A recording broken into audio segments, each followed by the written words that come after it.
lahat. Tulungan niyo po ako, nawa maalala ko po ang lahat ng tinuro niyo sa akin at ito po yung maipasa po sa akin po mga kapatid. Salamat po. Let your name be glorified. Let your Holy Spirit move mightily and freely in our midst, O God. Salamat po. Ito po ang Panginoong Jesus. Amen. Amen. Amen. So sa gabi ito po, tayo po ay mag-aaral sa Book of Jeremiah. Jeremiah chapter 3, verses 12 to 13. Pero actually, from verse 1 po ito hanggang 13.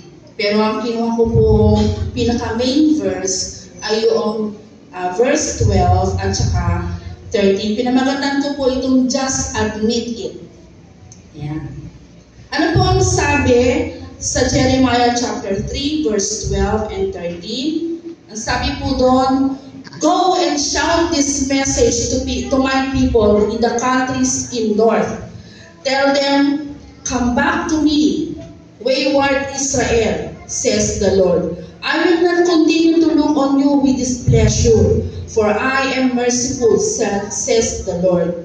I will not be angry with you forever. However, you must confess that you have done wrong and that you have rebelled against the Lord your God.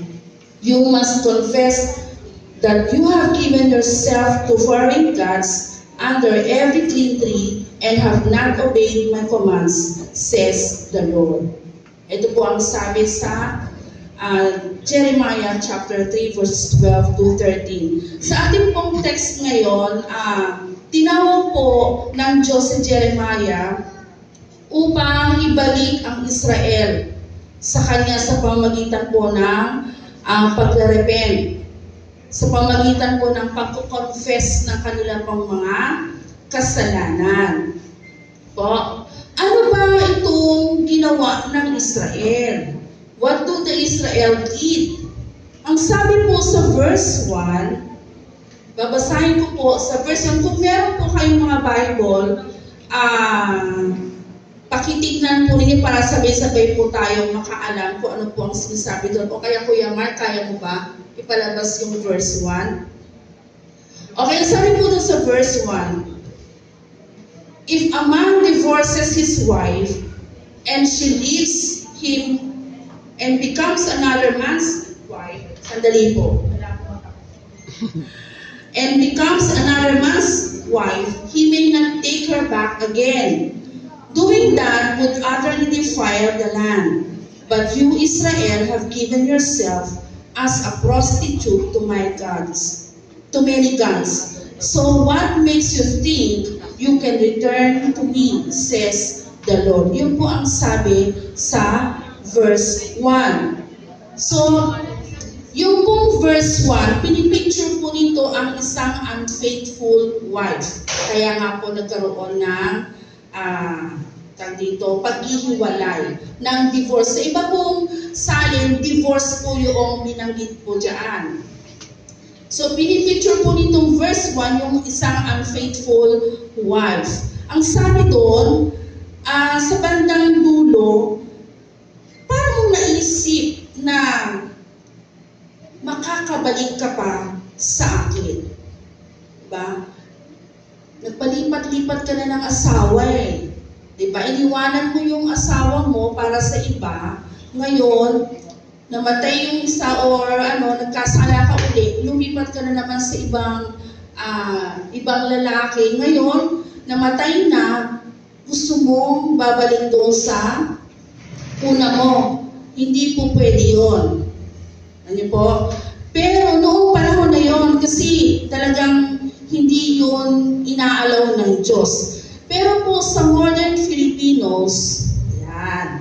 Ngayon, hindi lamang po mga Pilipino, kundi sa buong mundo, kahit na kailan na siya, nagpalipat-lipat na, kapag ka bumalik ay tinatanggap pa rin. Tama po ba? So, pwede. Okay?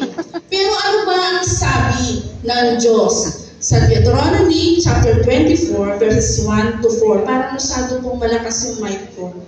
Ang sabi doon, "When a man takes a wife and marries her, and it happens that she finds no favor in his eyes, because he has found some uncleanness in her, and he writes her a certificate of divorce, puts it in her hand, and sends her out of his house. Verse 2, when she has departed from his house and goes and becomes another man's wife. Verse 3, if the latter husband detests her and writes her a certificate of divorce, puts it in her hand and sends her out of his house, or if the latter husband dies who took her as his wife. Verse 4, then her former husband who divorced her must not take her back to be his wife after she has been defiled. For this is an abomination before the Lord, and you shall not bring sin on the land which the Lord your God is giving you as an inheritance. So it was forbidden. Hindi po pwedeng bumalik doon sa kanyang iniwanan. Pero doon sa ating main text, ang sabi niya doon, bumalik kayo sa akin. Nakukuha ninyo, although napakabigat ng kasalanan ng Israel, ito po ay parang binaliwala niya sapagkat mahal niya ang Israel. Gusto niya na sila ay bumalik. So yun yung unang-unang ginawa ng Diyos based po sa ating text. Naging parang isang prostitute or isang unfaithful wife ang Israel. So, pagdating naman sa verse 2, tingnan natin ano ang sabi sa verse 2. Look up at the hilltops and consider this. You have had sex with other gods on every one of them. You waited for those gods like a thief lying in wait in the desert. You defiled the land by your wicked prostitution to other gods. Diba? Nakipag-sex daw sa other gods at para siyang isang prostitute. Ang verse 2 po ay hindi naman po siya physical na sex ang sinasabi dito. It was an spiritual adultery o yung worship of pagan gods. Hindi lamang ang ating Diyos ang kanilang sinasamba, kundi sumasamba sila sa ibang Diyos-Diyosan. At alam nyo kung gaano kagalit ang Diyos sa ganoong bagay sapagkat ang ating Diyos ay jealous God. Ang gusto niya ay siya lamang. So, inihalin tulad ng ating Panginoon ang spiritual unfaithfulness sa prostitution o kaya whoredom. Sa Tagalog, pokpok. Ano pa? Diba parang ang pangit pakinggan, tama po ba? Parang hindi mo mabigkas. Parang ayaw mo siyang marinig. Pero ang Diyos gumamit ng mga ganitong klaseng salita. Yung mga strong languages ang ginamit niya. Bakit? Para ipakita niya yung gravity ng sin na ginawa ng tao. So dahil sa galit talaga siya, gumamit talaga siya ng mga salitang maaaring maka-offend sa kanila kasi para malaman nila, maintindihan nila kung gaano kabigat ang mga kasalanang ginawa ng kanyang mga anak. Nakukuha niyo po. So wag po kayong ma-offend kung may marinig po kayong mga ganong salita sa akin ngayon. Kasi hindi sa akin galing yun, kundi galing sa Diyos. Mababasa niyo po yan sa inyong mga Bible. Okay po. Sa kanila noon, ang kasalanan ay hindi na big deal. Normal na sa kanila ngayon, kaya nga nagagalit ang Diyos sa kanila eh. Sa kanila, at kung ikukumpara niyo sa atin ngayon, ay normal din. It's not a big deal. Tama po ba?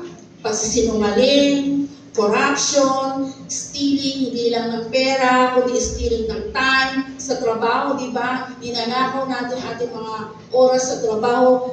Imbes na nagtatrabaho tayo, gumagawa tayo ng ibang bagay na hindi kasali sa ating trabaho. Stealing relationship, ninanakaw natin ang relasyon ng kapwa natin sa kanilang mga karelasyon. Ano pa? Maraming mga bagay same-sex relationship, ano na siya, parang normal na lang siya, nakikita na natin sa TV. Tama po ba? Nakikita natin sila sa kalsada, na normal na sa kanila, parang hindi na big deal. Ano po? Kaya gumagamit ang Diyos ng mga salitang mga hangal, sumpain kayo, patutot. Yan yung mga salitang ginagamit ng Diyos sapagkat gusto niyang ipaalam sa atin na galit siya. Gusto niya ipakita sa atin, ipaalam sa atin yung bigat ng ating mga kasalanan. Ngayon, kung tayo po ay na-o-offend sa mga ganitong salita na ginamit ng Diyos, buti nga sa'yo. It was meant to be. Sinadya yan ng Diyos. Sinasadya ng Diyos na tayo ay ma-offend. Sinasadya niya yun para maiparamdam sa atin yung kanyang sama ng loob, ng kanyang galit. Nakuha niyo po? So, tingnan natin po sa verses 3 hanggang 5. Ang sabi po sa verse 3, that is why the rains have been withheld and the spring rains have not come. Yet in spite of this, you are so obstinate as a prostitute. You refuse to be ashamed of what you have done. Verse 4, when even now you say to me, you are my father. You have been my faithful companion ever since I was young. You will not always be angry with me, will you? You will not be mad at me forever, will you? That is what you say, but you continually do all the evil that you can. So dito pinakita po sa verse 3 hanggang verse 5,